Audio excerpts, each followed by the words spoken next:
Hi everybody, I'm Kari Simpson. I'm Ron Gray. And joining us today is Paul Dirks. We're back talking about Bill C-16, your appearance before the Senate.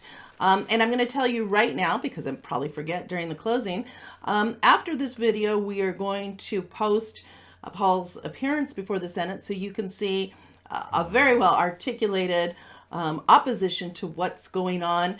The sort of the clarity of thought in an insane sea of nonsense, if I can put it that way. Yep. It was well done, Paul, and, Yep. and the research was really first rate. Thanks, Ron. So, Paul, tell us where the bill is at right now.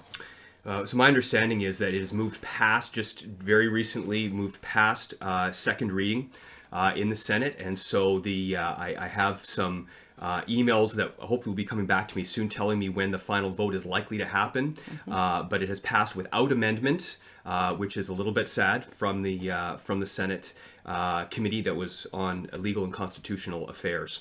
So we're right at the doorstep of this law passing. Okay, let me ask you, because you're informed on a number of these issues. Our audience is informed because that's why they're tuned in to Culture Guard on Roadkill Radio. Do you believe that there is a deliberate agenda to create havoc within society so that politically things can happen while people are so busy being diverted, trying to protect their kids, trying to keep their kids dressing as girls and boys? Because here, and just for instance, as an example, in the Langley School District, teachers were recently informed that they can no longer address students as girls and boys. Wow. No longer are teachers permitted to reference moms and dads. It has to be guardian in this district. We see just this snowballing of insanity rolling down the hills of our government decision making. Again, here in BC, you talked about this bill having a little bit of spending more time being discussed. Last summer, unbeknownst to anybody, the BC Human Rights Code was amended all in one day, introduced, first, second, third reading, committee, boom, bang. Shameful. And you know what? 100 sex activists knew about it, but nobody else did. Yeah. And they all went out with the minister and the attorney general and celebrated afterwards, after this one day. Well, be assured the Attorney General wasn't celebrating after the election and our people targeted her. So this thing now, we're going to have the final reading in the Senate. It's going to pass without amendments. It goes back to the House for one more reading. No, just back to third reading in the Senate. Okay, and then we're done. That's it. Wow. So this will be an amendment to our Human Rights Code then, and gender identity, a very ill-defined term, although the political court has already defined it as the sex. There's been some decisions already on that. Mm-hmm. So is the biggest problem facing Canadians today, in your experience, citizen apathy, biased media that just doesn't inform people about what's going on, a court that does not interpret law but chooses to create law and identify as a community, or is it just us? Are we just hard to get along with? Kari, that's a great summary. All three. Kari, you're reminding me of the old joke. Which do you think is worse, ignorance or apathy? I don't know and I don't care. Yeah, it's no. I think all three are in play. I do think that there are good intentions behind it, and yet we know how bad good intentions can go. I don't agree with that. Okay. I don't agree with that anymore. Okay. I think there's some very willfully stupid people who want to buy into the line. But I think the architects of these kinds of political movements, because this is a political movement, it just doesn't happen. There's money that goes, and maybe one day we'll have you back and we'll talk about how we're all paying for our own demise with our tax dollars going to these organizations. But at some point, the solution has to be, because this is going to pass. But you know what? We live in a democracy. That's the good news, people. And when people get together that are of common mind, common sense, value-driven, that can look at what's happening in this nation and come together under one umbrella, we are a game-changing voting block of sanity. Yep. And Is that where we need to go to now? Absolutely, absolutely. And I mean, Jordan Peterson, he speaks so eloquently on this. He mentioned that, why has he become a firestorm? And why is he getting so much support? It's because he's touched on something that's going on in the fabric of Canadian society that is extremely problematic. And you do have mainstream media in collusion with, with liberal ideas and this ideology that, that it's the government that tells you what to do, what to think. And it's extremely problematic, and it does involve individuals with the strength of will to stand up and be willing to be persecuted, hated, whatever that's going to look like, and speak against Been that. there, done all that. Yes, you have. Yeah. But there are people on the motivators, the initiators of these schemes, and they are schemes. It's like a shell game where they try and don't see what's happening here. We'll distract your attention over here. I mean, the perfect example is the change of language, right? LGBTQ was getting a bit ridiculous, and people knew it because we had to keep adding plus, plus, plus, plus, plus. So there's been a reinvention of that political movement to SOGI now. And you see it not only in Canada, you see it across the United States. This is a concerted effort.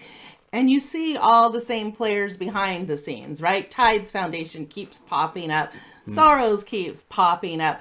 There is a concerted effort to create as much disruption within family life. And you know what?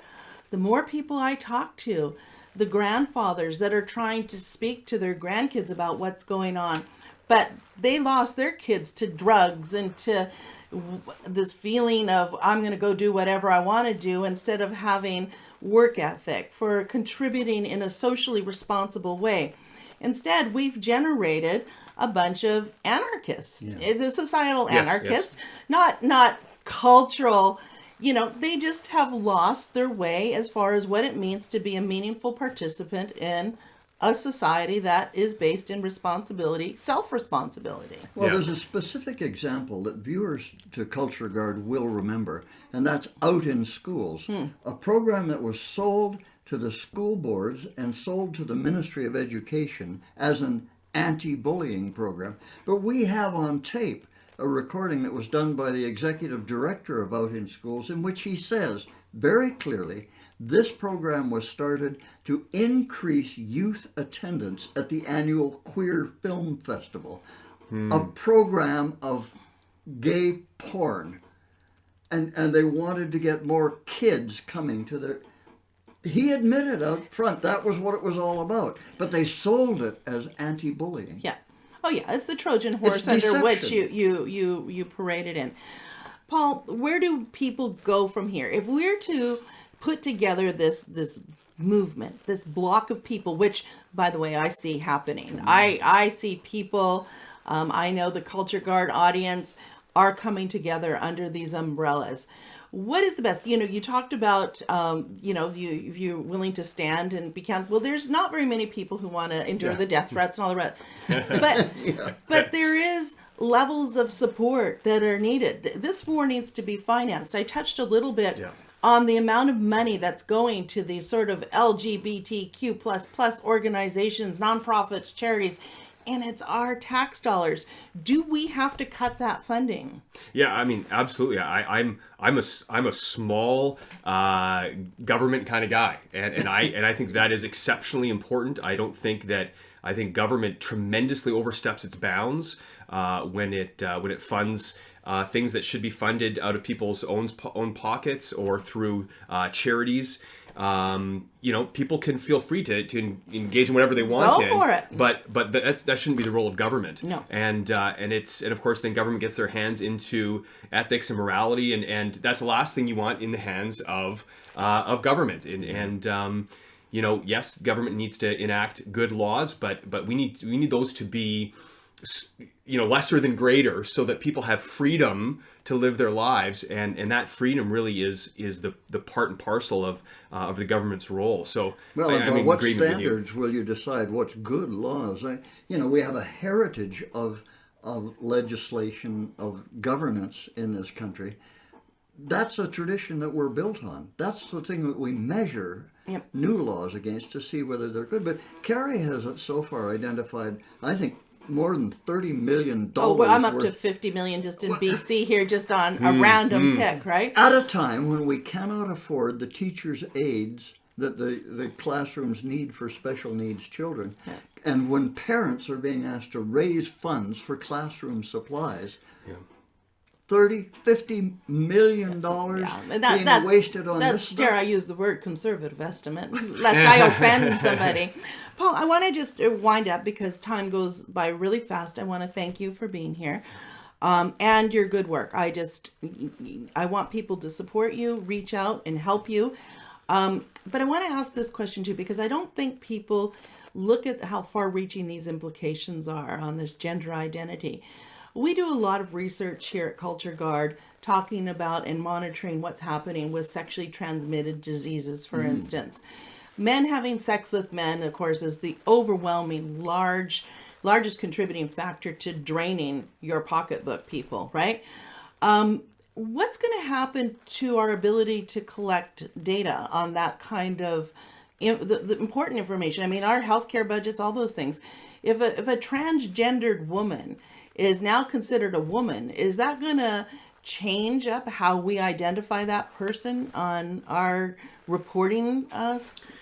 Yeah, so just to move it to the same idea to something that I'm a little bit more familiar with is and the literature on sexual offending. It's going to be. I never even thought about. It's going to be an absolute disaster.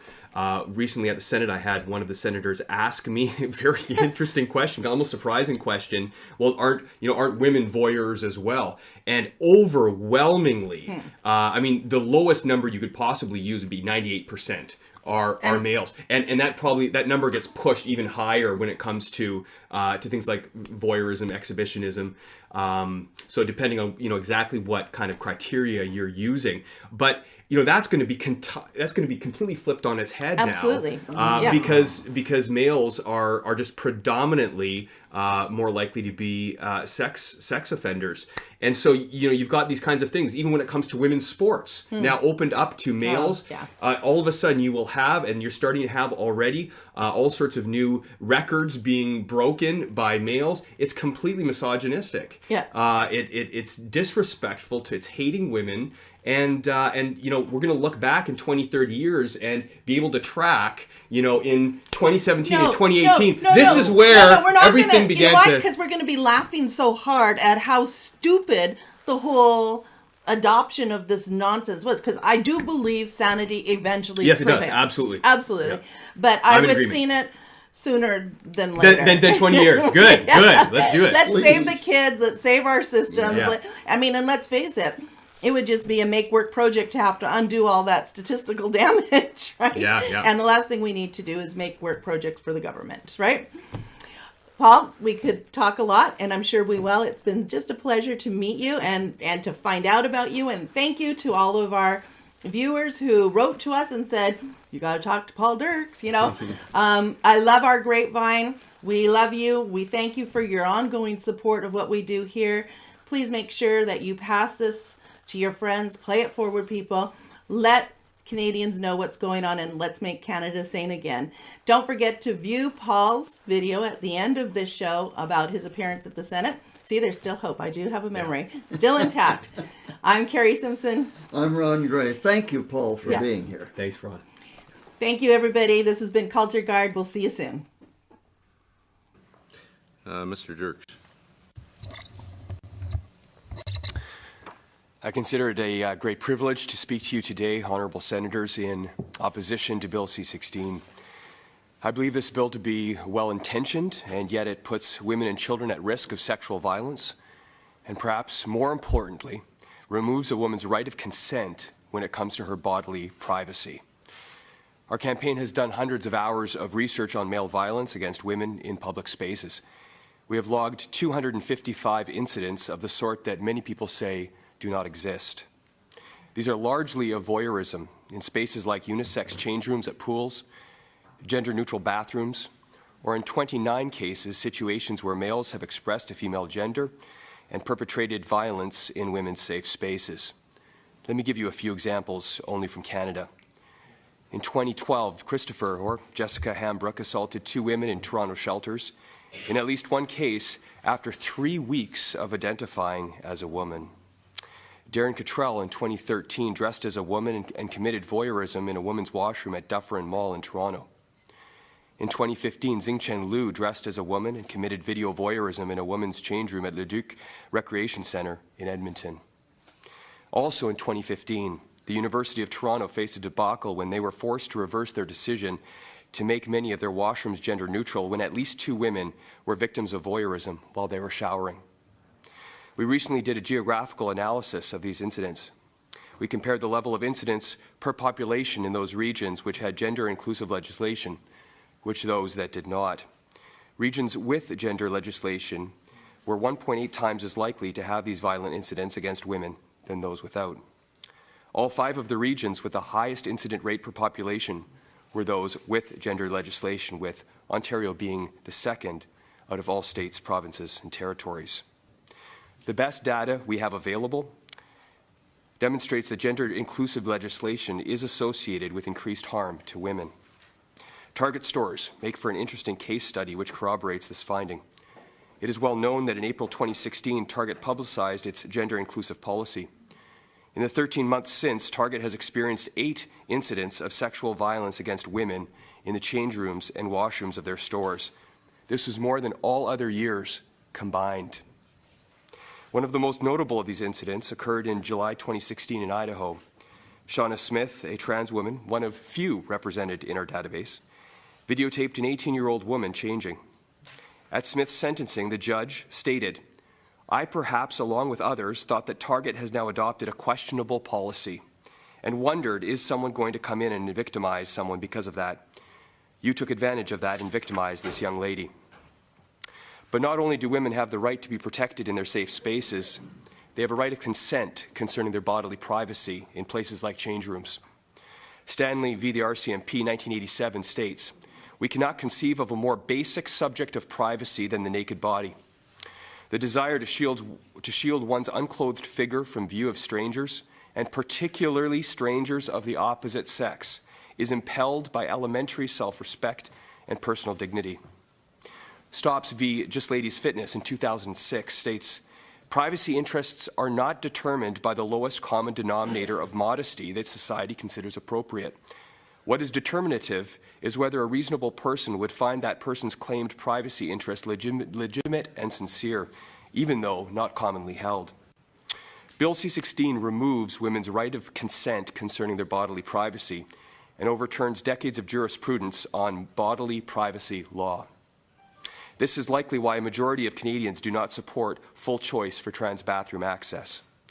An Angus Reid poll in 2016 found that while 84% of Canadians approve of transgender rights generally, as do I, only 41% supported full transgender bathroom rights.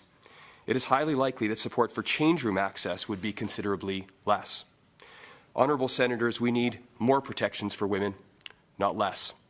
And above all, women must retain the right of consent concerning their bodily privacy.